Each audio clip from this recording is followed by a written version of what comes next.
យ៉ាពុកម៉ែបងប្អូនអ្នកគ្នាបាទឆ្នាំនេះកាន់តែប្លែកខ្លាំងតែម្ដងហើយបាទគឺថ្ងៃអកអំបុកសំពះព្រះខែយើងហ្នឹងបាទឥឡូវនេះគឺវត្តយើងហើយលោកបានធ្វើមហាអំបុកឲ្យពុកម៉ែបងប្អូនហើយពូមីងអ៊ុំយាយតារបស់យើងហ្នឹងគាត់មកអុំមកបុកអុកឲ្យអំបុកទាំងអស់គ្នាបាទគឺគាត់ប្រកួតប្រជែងគ្នាខ្លាំងមែនតែម្ដងនេះបាទលះដៃលះជើងតែម្ដងបាទនឹងរលូនតែម្ដងបាទពុកម៉ែបងប្អូនអ្នកគ្នាមនុស្សច្រើនក៏ច្រើនដែរបាទឆ្នាំនេះគឺប្លែកយកខ្លាំងតែម្ដងបាទមានទាំងប្រហោះគោមានទាំងដុតកជ្រួចមានទាំងបដែតប្រទីបតែម្ដងមនុស្សក៏ច្រើននឹងថាឆ្នាំនេះគឺសប្បាយអស់ផ្ទះតែម្ដងមកស្ដាយណាស់ដែលខ្ញុំមិនបានទៅលេងនឹងគេនឹងឯងដែរបាទ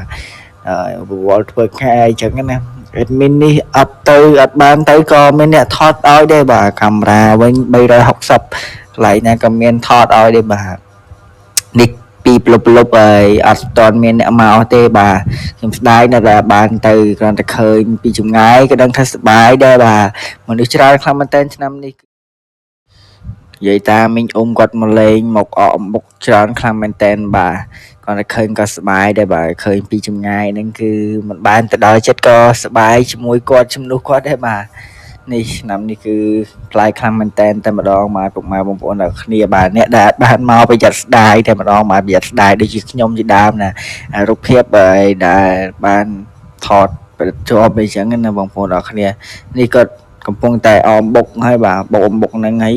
ថាដៃលះជើងខ្លាំងមែនតើមានតាំងលីងអមបុកមានតាំងលីងស្រូវបាទអធិស្ឋានបាទលីងស្រូវលីងអីអានេះគឺប្រទីបដែលលោកបានរៀបចំដើម្បីបដែតអីចឹងណាមានតាំងបុកអមបុកអ្នកលីងអ្នកអមប្លែកខ្លាំងមែនតើបាទគ្រាន់តែឃើញក៏សប្បាយតែម្ដងបាទឆ្នាំហ្នឹងគឺបើមិនប្លែកមិនយកលុយទេបាទបើសម្រាប់មនុស្សវិញនេះពុកម៉ែបងប្អូនអ្នកគ្នាទស្សនាទៅមនុស្សវិញឡើងពេញកន្លែងចាក់សាបហ្នឹងហើយពុកម៉ែបងប្អូនអ្នកគ្នាបាទឆ្នាំនេះអែមខ្លាំងមែនតែម្ដងបាទវីដេអូមានតែប៉ុណ្្នឹងឯងពុកម៉ែបងប្អូនអ្នកគ្នាបាទ